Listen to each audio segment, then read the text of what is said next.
प्यारे विद्यार्थियों, बोर्ड ने आपका 9th क्लास का जो सिलेबस जारी कर दिया है। ये सिलेबस है आपका 9th क्लास का। और आपको टर्म 1 के लिए क्या क्या पढ़ना है वो चीज़ें मैं बताने वाला हूँ इस वीडियो के माध्यम से। चलिए स्टार्ट करते हैं। पहला जो आपका आ जाएगा हिंदी ए। ठीक है, हिंदी ए में आपको जो है दो बैलों की गाथा जो है पढ़ना है। उसके बाद में है लहसा की ओर, ये चैप्टर पढ़ना है। और उपभोक्तावाद की संस्कृति, ये भी आपको पढ़ना ही है। इसके अलावा जो पद खंड है इसमें साखियाँ और शब्द जो है कबीर के वो पढ़ने हैं। वाक जो है ये पढ़ना है, सवैया पढ़ना है रसखान के। और कैदी और कोकीला ये भी आपको पढ़ना है माखनलाल चतुर्वेदी का। तो ये 2023 का लेटेस्ट सिलेबस से जो 9th क्लास को पढ़ना है। साथ ही साथ मैं आपको बता दूं कि आपका जो रिजल्ट है, मेरी बोर्ड से बात हुई है तो वो बोल रहे हैं कि 25 तारीख को हम रिजल्ट जो है अपलोड कर देंगे नेट पे। लेकिन मेरे को आपके बोर्ड पे भरोसा नहीं है, तो मैं कहता हूँ कि 2 से 3 दिन आगे आप मान के चलिए। 25 तारीख उन्होंने बोला है, तो 26, 27, 28 इसी के बीच में, मतलब मंथ एंड वाले वीक में जो 5 दिन होते हैं 25 से लेकर 30 तक के बीच में आपका रिजल्ट जो है इसी महीने अगस्त में लागू हो जाएगा। ठीक है, अगस्त के एंड में जो है आपका रिजल्ट जारी कर दिया जाएगा, ये ध्यान रखना। इसके बाद बात करूं मैं, तो देखिए मैंने यहाँ पे बता दिया आपको पद से और गद से क्या क्या पढ़ना है। पूरक पाठ से आपको जो पढ़ना है उसमें हो जाएगा इस जल प्रलय में मेरे मेरे संग की औरतें और पुनरावृत्ति। ठीक है, इसके बाद में जो है आपका एनसीईआरटी बेस्ड सारे सिलेबस मैंने करा रखे हैं, और जितने भी मॉडल पेपर्स अभी अभी डाले हैं मैंने 9th क्लास के जितने भी मॉडल पेपर डाल रहा हूँ, पढ़ लेना बच्चों। अगर पढ़ लेते हो तो मैं बता रहा हूँ आपको, 90 से ऊपर जाने पे कोई नहीं रोक पाएगा। जो बच्चे ने आज तक 50-60% भी लिया है ना, वो भी कितना लेगा, 90 ले लेगा। बस उसके ऊपर डिपेंड है कि क्या वो करना चाहता है। बस वो चीज़ें पढ़ो जो मैं बता रहा हूँ, और जो पेपर डाले जा रहे हैं उनको पढ़ो। इसके बाद में जो व्यावहारिक व्याकरण संबंधी प्रश्न जो आएंगे आपके, उसमें विशेषण आएगा, पर्यायवाची और मुहावरे। ठीक है, उसमें लिंग का जो विशेषण पर प्रभाव क्या होता है, मुहावरे क्या होते हैं, वचन का विशेषण पर प्रभाव क्या होता है, विलोम शब्द क्या होते हैं, मुहावरे, सब ये चीज़ें आपको पढ़नी। जो यहाँ चीज़ लिखी गई है ना वही पढ़ना है आपको। परिश्रम का महत्व जो है निबंध आ सकता है, पर्यावरण प्रदूषण पे आ सकता है। उसके अलावा जो है, ये आप जानते हैं ही, पराधीन सपने हूँ साख नाही, ये थोड़ा सा एक नया दे दिया इस बार, ये थोड़ा सा ध्यान रखना, आ सकता है ये। ठीक है, उसके बाद में खेल कूद का महत्व है, मेरे जीवन का लक्ष्य, या मेरी वो जो कहते हैं ना, मेरा प्रिय कवि, या फिर मेरा प्रिय खेल, ये भी आ सकता है। उसके बाद बेकारी समस्या जो है ये आ सकता है, अनएम्प्लॉयमेंट वाला भूकंप के ऊपर आ सकता है, कंप्यूटर का महत्व, वर्षा ऋतु, मेरी प्रिय पुस्तक, करत करत अभ्यास, जन्मति होत सुजान, ये वाला भी है, और एक साइंस वाला भी है। ठीक है, साइंस का अभिशाप और वरदान, थोड़ा सा ध्यान रखना है, ये सब चीज़ें पढ़ लेना, इन्हीं में से आएंगे क्वेश्चंस आपके। पत्र लेखन की बात करूँ, छोटे भाई को आपको पत्र लिखना है, तो ये आपका इनऑफिशियल लेटर हो गया, अनऑफिशियल लेटर हो गया, सॉरी इन नहीं बोल रहा हूँ, अनऑफिशियल जो लेटर है। ठीक है, तो अनऑफिशियल में क्या क्या आ जाएगा, इसको बोलते हैं हम अनौपचारिक पत्र। तो इसको इंग्लिश में बोलते हैं अनऑफिशियल, जो ये आपका अभी अभी इंग्लिश में दिखाऊंगा मैं। विद्यालय के में प्रथम स्थान पर उत्तीर्ण होने पर जो है पत्र आप लिख सकते हैं छोटे भाई को, कि वो उसको बधाई पत्र लिख देना है। ठीक है, और ये जो औपचारिक प्रश्न पत्र जो होते हैं, ये प्रधानाचार्य या फिर किसी संस्था को लिखे जाते हैं, तो सहायता के लिए आप प्रश्न पत्र लिख सकते हैं। मित्र को जो है ये अनौपचारिक पत्रों में आता है, जो अपने रिलेशनशिप में लिखते हैं। उसके असफल रहने पर सांत्वना पत्र जो है, वो फेल हो गया तो उसको सांत्वना देनी है, भैया कोई बात नहीं, निराश मत हो, टेंशन मत लो, नेक्स्ट टाइम आप बेहतर कर पाओगे। मित्र को कर सकते हैं भाई को विवाह में शामिल होने के लिए जो है उसको। ठीक है, मित्र को जो है भाई के विवाह में शामिल होने के लिए, या बहन के विवाह में शामिल होने के लिए। और जो है औपचारिक पत्रों में प्रधानाध्यापक को छात्रावास के स्थान के लिए आवेदन पत्र हो सकता है। मित्र को जो है अपने गर्मी की छुट्टी कैसे बिताएं, या फिर आमंत्रित करने के लिए हो सकता है। जिला स्वास्थ्य अधिकारी को औपचारिक पत्रों में जो है आपका आता है ये। और जो जिला स्वास्थ्य अधिकारी को बिजली के ऊपर भी आ सकता है। उसके अलावा जो है आपका एक तो नॉइज़ वाला जो है लाउड स्पीकर वो आ सकता है, और एक बिजली वाला तो है ही, वो भी आपको करना है। तो पेयजल, बिजली और लाउड स्पीकर, ये तीन तो बहुत इंपॉर्टेंट रहेंगे। स्वास्थ्य अधिकारी को जो है पत्र लिख सकते हैं। संवाद लेखन में बढ़ती हुई महंगाई, दो मित्रों के बीच में कोई बातचीत, सड़कों पर फैली गंदगी के ऊपर छात्रों का संवाद हो सकता है। दो युवकों के मध्य जो है ग्रीष्म काल बिताना है, तब उसको संवाद के रूप में कन्वर्ट करना। देश में बढ़ते भ्रष्टाचार पर दो नागरिकों के मध्य संवाद हो सकता है। तो ये सारी चीज़ें मैं करवा दूंगा, कमेंट कर देना मेरे को कि सर ये चीज़ें जो अभी पत्र लेखन, या फिर आपका जो है कौन सा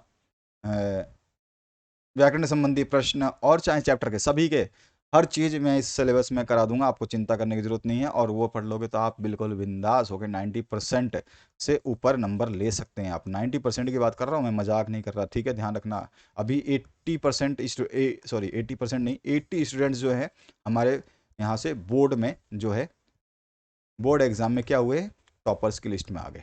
ठीक है, तो टॉपर बनना है तो टॉपर बनने के लिए क्या करना पड़ेगा, आपको पढ़ना पड़ेगा बस, और कोई ऑप्शन ही नहीं होता। अपठित आएंगे आपके, उसमें बहु विकल्पीय प्रश्न, लघु उत्तरात्मक उत्तरात्मक प्रश्न आएंगे, उसका कोई फिक्स नहीं है कि कौन सा अपठित दे देगा। जनरली क्या होता है एग्जाम में, जितने भी अपठित आते हैं वो कभी भी रिपीट नहीं होते हैं, ध्यान रखना। अपठित मतलब कभी पढ़ा ही नहीं है, इसीलिए उसको अपठित बोला जाता है। इंग्लिश में आपका आ जाता है द फन दे हैड, ये चैप्टर आपको पढ़ना है। साउंड ऑफ म्यूजिक, जिसमें आपका आ जाएगा बिस्मिल्लाह खान भी आ जाएगा, ठीक है, और ग्लैनी वाला भी।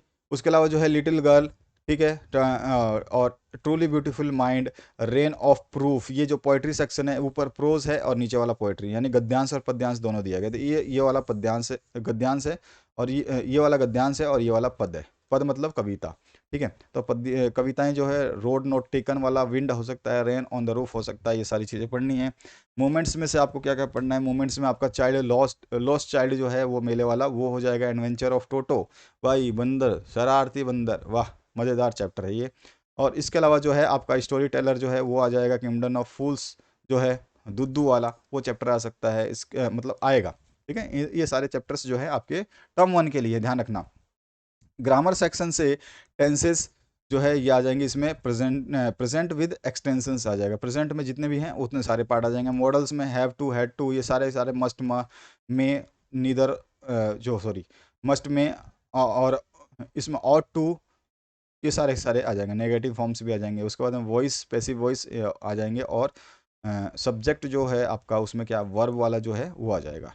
तो ये सारी चीज़ें आपको ग्रामर के करनी है, ये भी मैं करवाऊंगा आपको। कमेंट करना जरूर, कमेंट करे बिना तो देखो, मेरे पास तो हिंदुस्तान से बहुत सारे कमेंट आते हैं, मैं आपको विश्वास दिलाता हूँ। इतने कमेंट आते हैं कि मैं किसके सॉल्यूशन करूँ ना करूँ, वो डिपेंड करता है उनके कमेंट्स पे ना। मतलब आप, मतलब मान लो कि 1000 बच्चे एक ही सब्जेक्ट को डिमांड कर रहे हैं, कि आपने बोला कि सर मेरे को तो ये करवा दो, ये करवा दो, ये करवा दो। तो जैसे मेरे को लगा कि हाँ यार बच्चे इस चीज़ को चाहते हैं, उनको ज़्यादा प्रॉब्लम यहाँ पे हो रही है, तो मैं उस चीज़ को सॉल्यूशन दे देता हूँ, उसमें उनको दिक्कत ना आए। और लेकिन अभी आप मान लो कि किसी ने बोला कि यार मेरे को हिंदी करवा दो सर, हिंदी ए का कंप्लीट सोल्यूशन करवा दो। तो हिंदी ए के लिए एक बच्चे ने, दो बच्चों ने बोला, तो उसको कंप्लीट कराने के लिए थोड़ा सोचना पड़ेगा, क्योंकि उससे ऑलरेडी दूसरे बोर्ड के जो है, एमपी बोर्ड का या आरबीएसई बोर्ड के स्टूडेंट मेरे को कमेंट करते हैं कि सर हमारा करवा दो। अब जिसकी संख्या ज़्यादा रहती है उसी का करवा देते हैं। तो नंबर ऑफ स्टूडेंट के कमेंट्स पे डिपेंड करता है, इसीलिए बोलता हूँ मैं, अब हमेशा शेयर करिए, ताकि आपके दो दूसरे भाई बहन हैं जो आपके साथ पढ़ते हैं, आपके क्लास के मित्र हैं, उन वो तो कम से कम कमेंट करें। यानी कि आपके क्लास में अगर 40 बच्चे हैं तो 40 में से 40 तो कमेंट करे ही करें। और जो भी बच्चा देखता है वीडियो वो कमेंट करे। लेटर राइटिंग में जैसे मैंने बताया आपको, हिंदी में वैसे ही आ जाएगा। एक तो बधाई पत्र हो सकता है एग्जामिनेशंस के लिए। उसके अलावा जो है विंटर वैकेशंस उसको अगर बितानी है तो उसके ऊपर आ सकता है। यंगर ब्रदर के लिए जो है एडवाइस कर सकते हो कि जो स्कूल में एक्टिविटीज़ हैं, ये 10वीं क्लास में भी आएगा, ठीक है।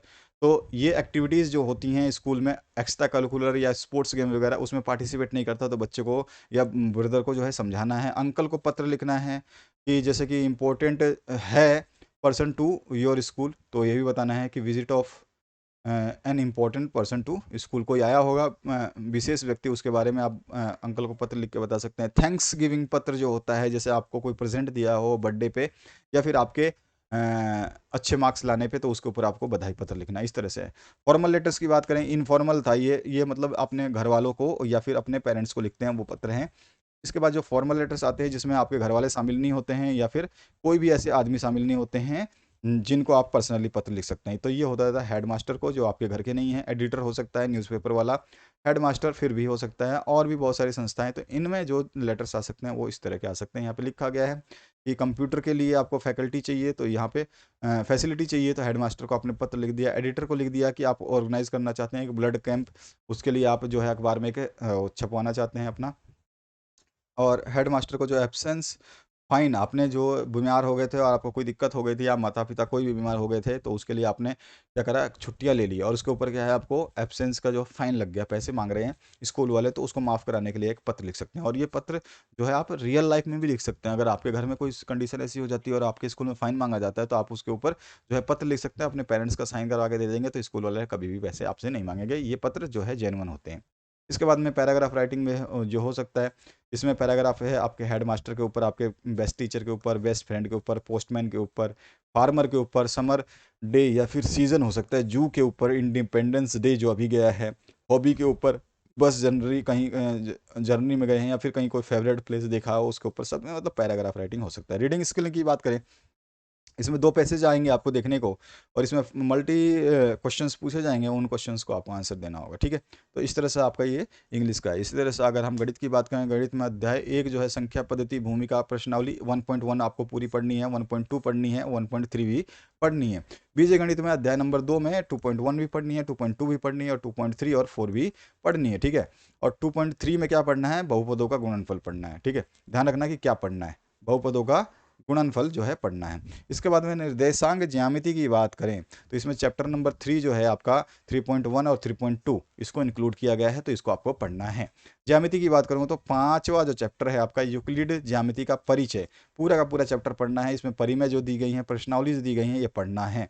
इसके अलावा जो है रेखाएं एवं कोण, इसमें भी आपको 6.1, 6.2 और जो है इसके प्रश्न भी और प्रमेय भी पढ़ने हैं। साथ ही साथ में प्रमेय जो है 7.1, 7.2 और दोनों प्रश्नावलियों को भी पढ़ना है, जिसमें त्रिभुज के बारे में पूछा जाता है।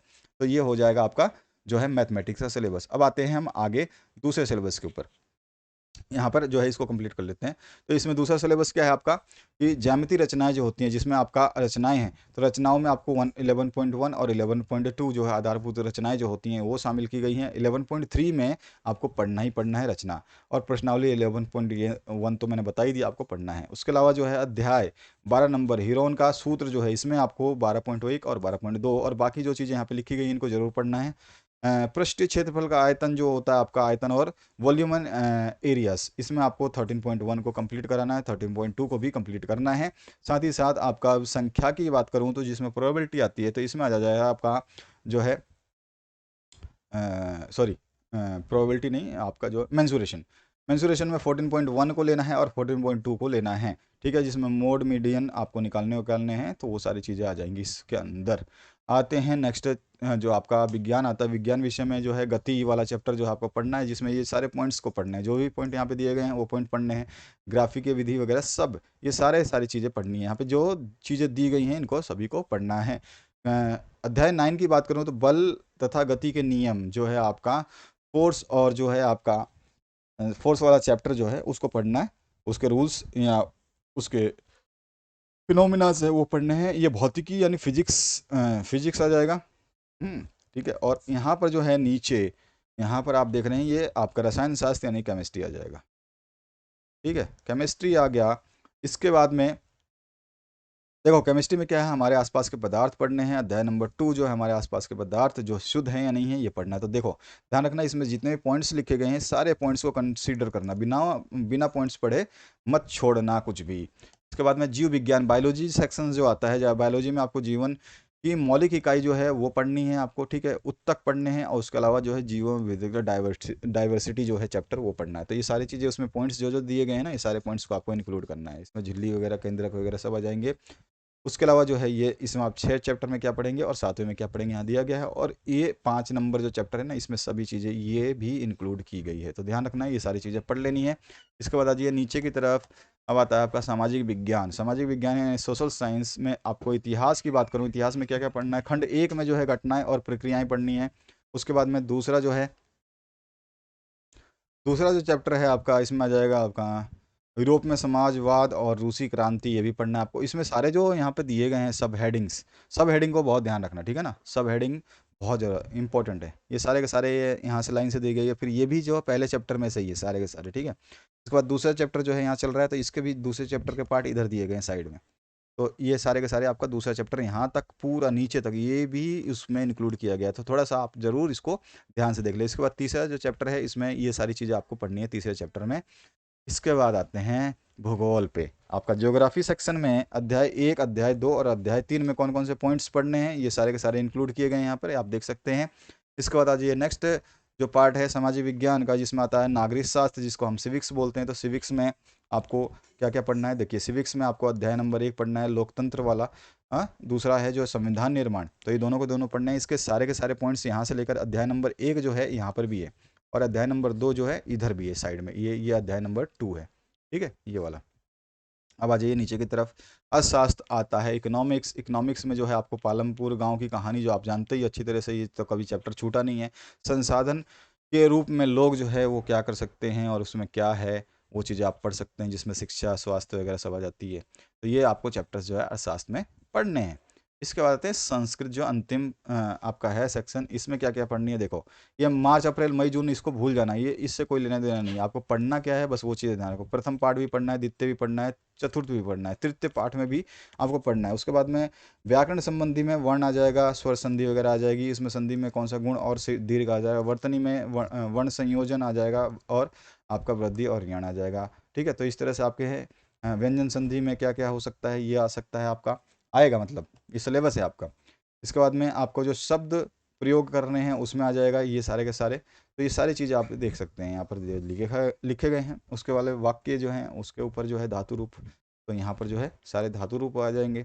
इसके अलावा जो है यहाँ पर जो है आपको अनुच्छेद और वार्तालाप जो होती है वो भी दिया गया है, तो इसको भी आपको पढ़ना है। लयप और कत्वा का जो प्रयोग होता है, तुम उनका, ये सारे के सारे जो है प्रत्यय होते हैं, इनके प्रयोग जो है आपको करने हैं, ठीक है। तो ये सारे के सारे कर लीजिएगा। अब आते हैं अपठित बोध, तो आप जानते ही एक गद्यांश आएगा, उसको करना ही है। और रचनात्मक लेखन में क्या होता है कि एक तो आपको प्रार्थना पत्र वगैरह हो जाएगा, वो सब हो जाएंगे। और उसके अलावा जो है अभिनंदन पत्र हो सकता है, संकेत बिंदु हो सकते हैं, बहुत सारी चीज़ें हैं इसमें। जो आपके प्रश्न पत्र होते हैं लास्ट ईयर जो हुआ था वही सेम टू सेम रहेगा। आपने अगर लास्ट ईयर का टर्म 1 का एग्जाम पेपर नहीं देखा है तो उसको जरूर देख लेना, उसमें बहुत सारे हेल्प आपको मिल जाएगी। उसके अलावा जो है आपके वार्तालाप वाले क्वेश्चंस आ सकते हैं, और संकेत के आधार पर जो है आप कोई लघु कथा या चित्र दिया होगा उसके हिसाब से एक अनुच्छेद जो है आपको लिखना होगा। तो ये सारे की सारी चीज़ें आपको ध्यान रखनी है, ठीक है। तो इस तरह से ये आपका कंप्लीट हुआ। अब आपका सिलेबस जो है कंप्लीट माना जा रहा है, तो इस सिलेबस को जरूर पढ़ लें। मेरे हिसाब से अगर आप ये सिलेबस पढ़ लेते हैं, तो अगर आप चाहते हैं कि आपका स्कोर जो है 60-70 से बढ़ करके क्या हो जाए, 90 हो जाए, 90 से भी ऊपर हो जाए, यानी कि टॉप करो, आप टॉपर बन जाओ, क्या कहते हैं अपन, टॉपर। यार 9th में टॉपर बनना बहुत बड़ी बात है। 9th में टॉपर बन गए तो 10th में भी क्या बनेंगे, टॉपर। 11th में भी बनेंगे टॉपर, ठीक है, हमेशा टॉपर बनेंगे। और 12th में जाकर के हम इतिहास रचेंगे, जेई मेंस में हम जाएंगे तो जेई कर लेंगे, है ना। तो ये सब चीज़ें बहुत इंपॉर्टेंट है। या फिर आप जो है मेडिकल साइंसेज में जा सकते हैं, तो उसके लिए भी ऑप्शंस हैं। तो आपका टेक्निकल है एक, तो टेक्निकल में जो है आप मशीनरी से जुड़ी चीज़ें पढ़ेंगे, और एक तो टेक्निकल की जगह नॉन मेडिकल आता है।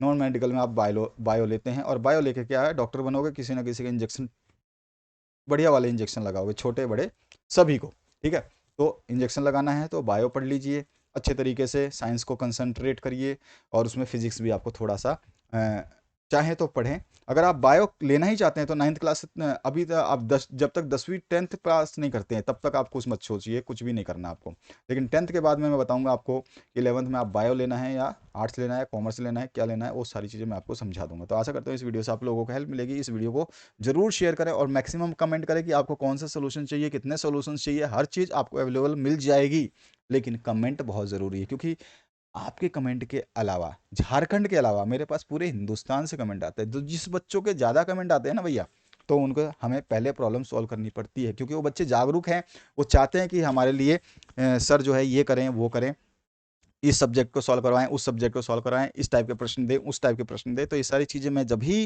कर सकता हूं जब आप मेरे से डिमांड करोगे, क्योंकि ऑलरेडी मेरे पास डिमांड आ रहा है यूपी का सबसे ज़्यादा। अभी यूपी आगे है, एचपी का आया था, एचपी का कर दिया, यूपी आगे चल रहा है। आपसे आपका सिलेबस नहीं जारी हुआ था इसलिए, लेकिन आपका 25 तारीख के आसपास में रिजल्ट जो जारी होगा मैंने बता दिया आपको। इस तरह से अभी राजस्थान बोर्ड के कमेंट्स आने शुरू हो चुके हैं, हरियाणा बोर्ड भी कमेंट कर रहा है। तो जिस बच्चों के ज़्यादा कमेंट होगा उनको सबसे पहले उनको सोल्यूशन दे दूंगा, और जल्द से जल्द दे दूंगा, ताकि वो लोग क्या है अपनी तैयारी कर सके बिंदास होकर के। बस उन चीज़ों को पढ़ना जो चीज़ मैं बता दूं, और उसके अलावा कोई भी चीज़ें आपको एग्जाम में नहीं पूछी जाएंगी, टेंशन फ्री रहो। Thank you very much, have a good day.